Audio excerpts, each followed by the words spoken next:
Kembali bersama saya di YouTube Yana Channel.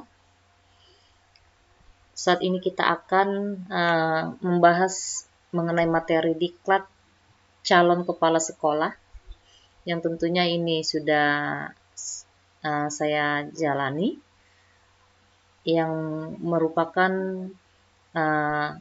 pengalaman yang harus saya bagikan kepada Bapak Ibu yang saat ini merupakan peserta cakep.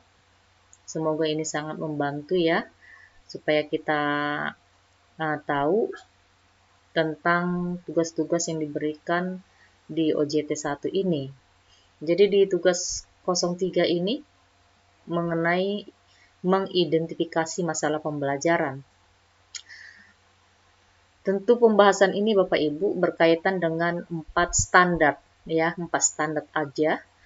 Itu meliputi SKL, standar isi, standar proses, dan standar penilaian.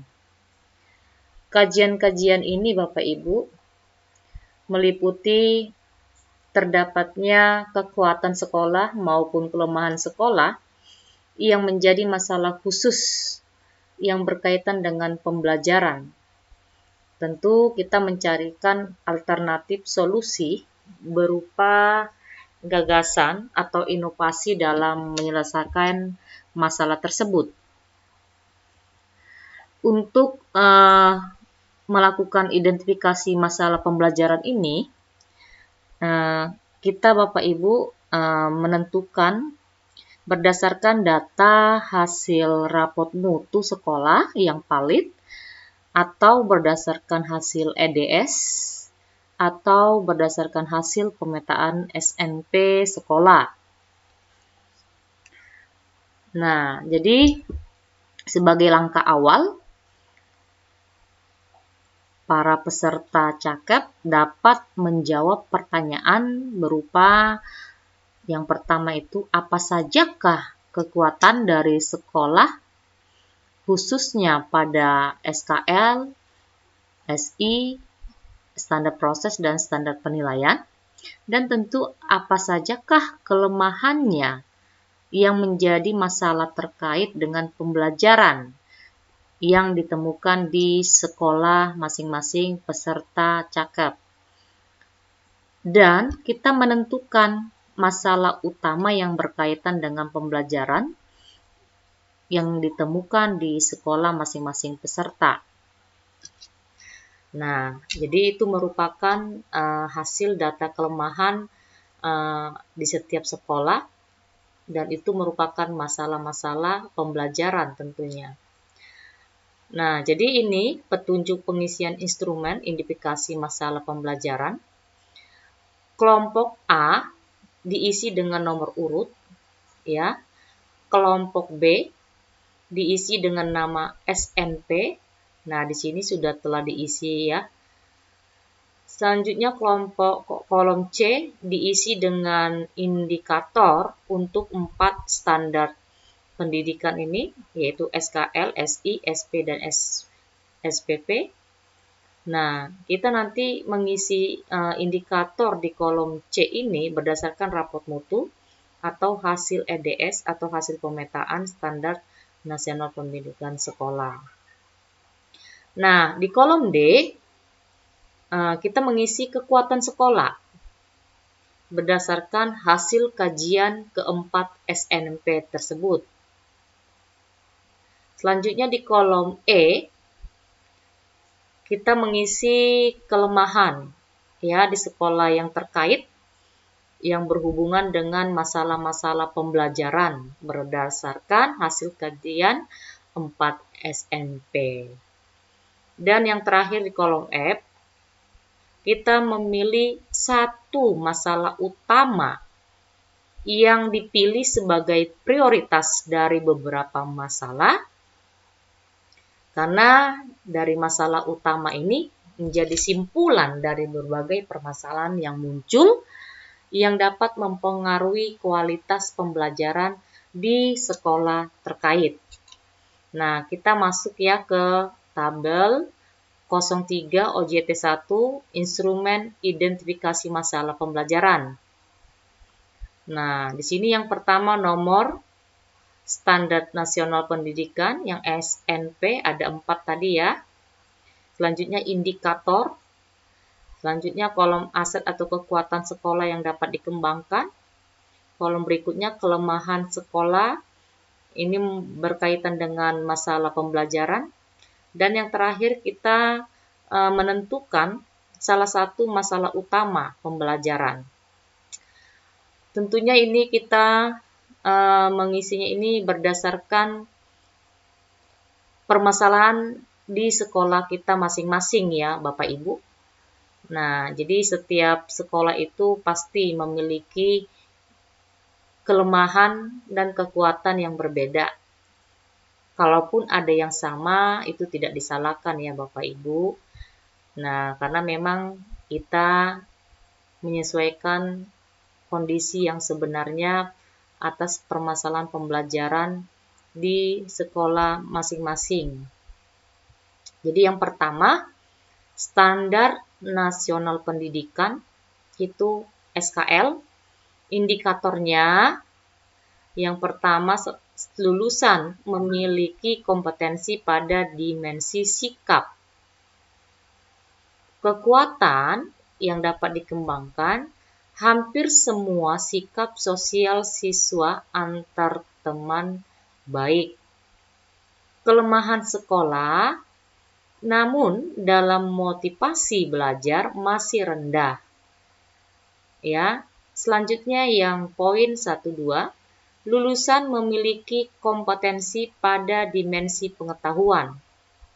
Kekuatan sekolah yang dapat dikembangkan pada kemampuan pengetahuan siswa di atas KKM. Kelemahan sekolahnya, namun pada mata pelajaran sains masih kurang. Nah, lanjut untuk poin 1-3, lulusan memiliki kompetensi pada dimensi keterampilan. Kekuatan yang dikembangkan pada kemampuan keterampilan siswa berada di atas KKM. Kelemahannya, namun dalam bagian proses siswa masih perlu dibimbing. Ya. Nah, dari kesekian permasalahan tersebut, kita mencari satu masalah utama pembelajarannya, ya, yang sangat signifikan membuat permasalahan itu yang kita pilih yang benar-benar menjadi masalah utama di dalam proses pembelajaran di sekolah.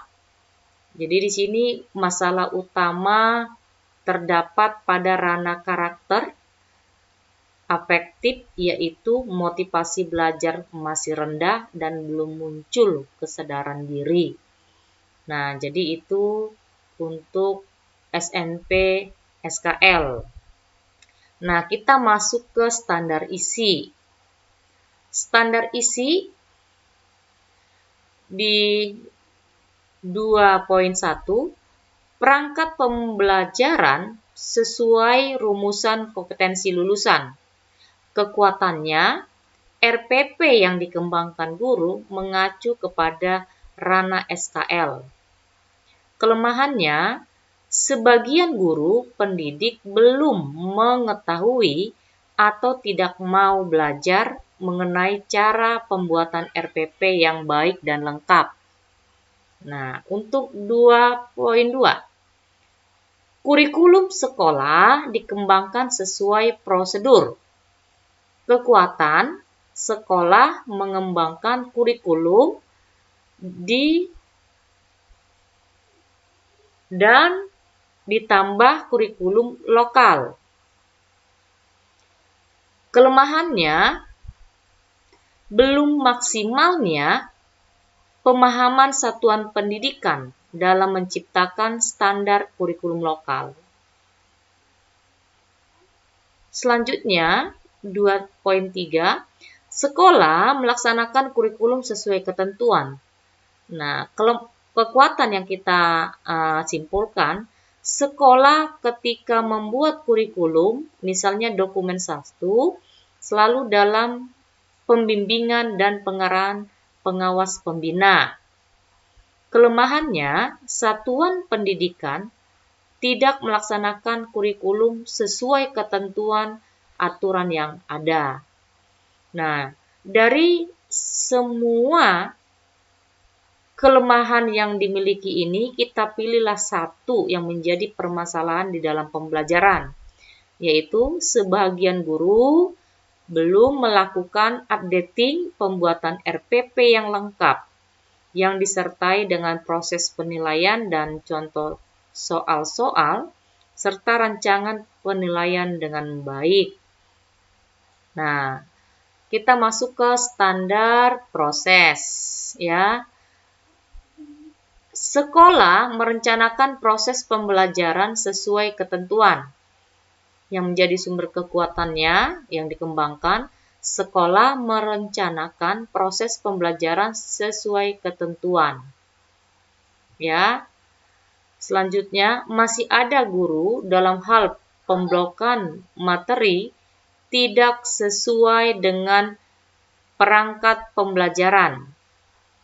Ya.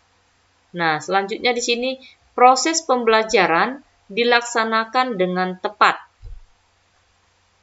Yang menjadi kekuatannya, proses pembelajaran dilaksanakan dengan tepat. Ya. Akan tetapi kelemahannya, masih ada guru yang belum menggunakan media yang tepat. Ya. Lanjut yang ketiga, pengawasan dan penilaian otentik dilakukan dalam proses pembelajaran. Yang menjadi kekuatan yang dikembangkan, pengawasan dan penilaian otentik dilakukan dalam proses pembelajaran. Kelemahannya, masih ada guru yang belum melaksanakan penilaian otentik dalam proses pembelajaran secara signifikan atas hasil belajar peserta didik untuk ranah sikap, keterampilan, dan pengetahuan. Sehingga dari semua permasalahan yang tercantum di sini, kita pilihlah satu masalah utama, ya, yang sangat signifikan untuk mempengaruhi proses pembelajaran di sekolah, yaitu sebagian besar guru dalam proses pembelajaran belum melaksanakan penilaian otentik, ya, atau authentic assessment test. Nah, kita masuk ke standar untuk penilaian pendidikan. Di sini ada 4 uraian. Yang pertama, aspek penilaian sesuai ranah kompetensi. Kekuatannya, standar penilaian sudah mencakup penilaian pengetahuan, keterampilan, dan sikap. Kelemahannya, sebagian guru belum punya melaksanakan penilaian yang mengacu ke seluruh ranah pembelajaran, yakni kognitif, afektif, dan psikomotor. Selanjutnya, yang berikutnya, teknik penilaian objektif. Di sini untuk kekuatannya yang dikembangkan, penilaian juga menyentuh aspek kognitif, afektif, dan psikomotorik. Kelemahannya, sebagian guru belum melakukan penilaian dengan teknik yang objektif dan akuntabel. Nextnya, penilaian pendidikan ditindaklanjuti. Nah, sudah melakukan penilaian secara remedial, dilakukan secara berkala. Akan tetapi kelemahannya di sini, sebagian guru masih ada yang belum memfollow up pelaksanaan penilaian dengan program pengayaan dan remedial. Nah, selanjutnya di sini, instrumen penilaian menyesuaikan aspek, ya. Dan di sini langsung masuk ke kelemahannya, sebagian guru tidak tepat dalam menggunakan instrumen penilaian untuk mengambil aspek penilaian siswa, ya.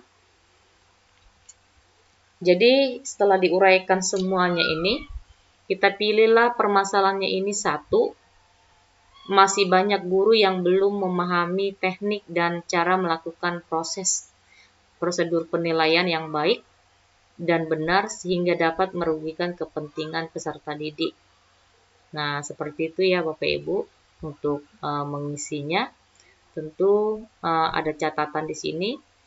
Peserta memperoleh format identifikasi masalah pembelajaran dari pengajar diklat dan mengumpulkan hasil pekerjaannya kepada pengajar diklat apabila dilaksanakan dengan mode luring. Ini rubrik penilaian identifikasi masalah pembelajaran. Ya, ini indikator penilaiannya ya Bapak Ibu. Nah, seperti itulah untuk mengisi tugas 3 di OJT 1. Jadi kesimpulan yang kita ambil di sini tentunya kita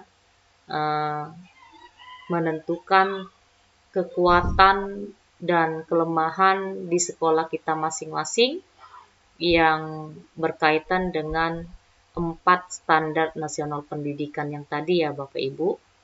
Nah, sehingga dari beberapa kelemahan yang dimiliki di sekolah itu, kita pilihlah salah satu kelemahan yang memang itu benar-benar sangat signifikan mempengaruhi proses pembelajaran di sekolah kita tentunya.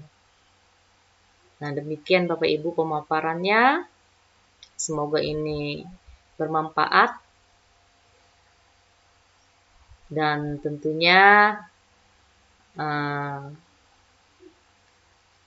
diberi komen ya, diberi masukannya. Jangan lupa di subscribe ya Bapak Ibu. Salam sehat, salam semangat.